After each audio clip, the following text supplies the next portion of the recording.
Voter তালিকা বা voter list সবচেয়ে গুরুত্বপূর্ণ যখন নির্বাচন আসছে। আপনার ভোটার তালিকা থেকে আপনার নম্বরটা যদি না জানেন তাহলে আপনি ভোট দিতে পারবেন না। তো সেক্ষেত্রে আজকে দেখব কিভাবে ভোটার তালিকায় বের করে নিবেন।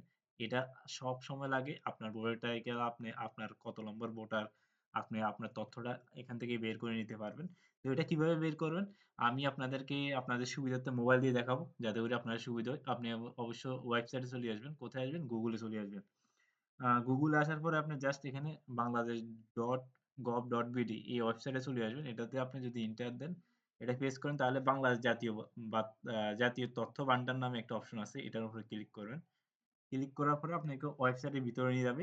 এখন আপনি আপনার যে অঞ্চলের ভোটার তালিকাটা আপনি খুঁজে নিতে চান, ওই অঞ্চলগুলো সিলেক্ট করতে হবে। যেমন আমি জাস্ট এখানে একটা বিভাগ বা ইউনিয়ন দিয়ে সিলেক্ট করে যাই। আমি যদি খুঁজনের মধ্যে বিভাগের উপরে ক্লিক করি আমি জাস্ট। বিভাগের উপরে ক্লিক করলে আমাকে কোন বিভাগের তথ্য চাই ওই বিভাগটা মেসেজ শো করবে। দেখছেন এখানে দেখতে পাচ্ছেন। ওইখান থেকে আমি চাচ্ছি খুলনা বিভাগ থেকে তথ্যটা নেয়ার জন্য। তো আমাকে খুলনা বিভাগের ওয়েবসাইটে নিয়ে আসছে।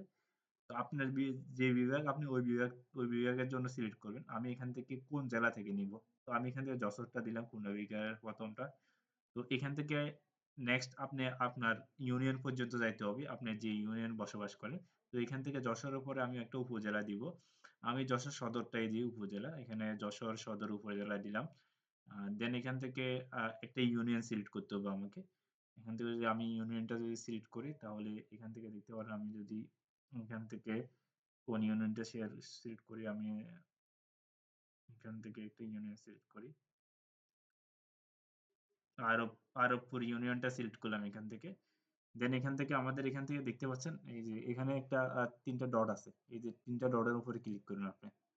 যখন এখানে ৩ টা ডটের উপরে ক্লিক করবেন এখানে দেখবেন ইউনিয়ন পরিচিতি নামে একটা অপশন আছে। এটার উপরে ক্লিক করবেন। ক্লিক করার পরে একটু নিচের দিকে আসবেন তাহলে দেখতে পারবেন গুরুত্বপূর্ণ তথ্য এই যে গুরুত্বপূর্ণ তথ্যের মধ্যে এই যে ভোটার লিস্ট যেটা এটার উপরে ক্লিক করবেন। এখন দেখতে পারবেন এই যে ডাউনলোড অপশন আছে। এখানে ডাউনলোড অপশনের উপর যদি ক্লিক করেন আপনার সমস্ত ভোটার লিস্টটা ডাউনলোড হয়ে যাবে। যাদের সমস্ত ভোটার লিস্ট লাগবে শুধুমাত্র যারা সমস্তটা ডাউনলোড করে নিবেন। আর আপনি চাইলে এখান থেকে একটা, একটা করে ইন্ডিভিজুয়ালও ডাউনলোড করতে পারবেন। এই যে এখান থেকে ডাউনলোড। এই যে আমি এখান থেকে ডাউনলোড করছি যেটা এটা হলো যে এটা। আপনারা যদি দেখেন আমি তাহলে একটু ব্যাক আসি। এই যে আমি এখন ল্যাপটপে ব্যাক করলাম আপনাদেরকে বোঝানোর সুবিধার্থে। দেখতে পাচ্ছেন এখানে কিন্তু আমি যেটা ডাউনলোড করছি এটা শো করতেছে এখানে। আপনি এখানে ডাউনলোড এর উপরে ক্লিক করলে আপনার এটা ডাউনলোড হয়ে যাবে। এই যে দেখছেন এটা অলরেডি এখানে শো করতেছে। তো এখান থেকে আপনার ভোটার লিস্ট আপনি খুঁজে পাবেন। আপনার যে জেলা বা আপনার যে ইউনিয়ন ওইখান থেকেও আপনি বের করে নিতে পারবেন এভাবে। আর কোনো কোয়েশ্চেন থাকলে করতে পারেন তাহলে আপনাকে আমি হেল্প করতে পারব।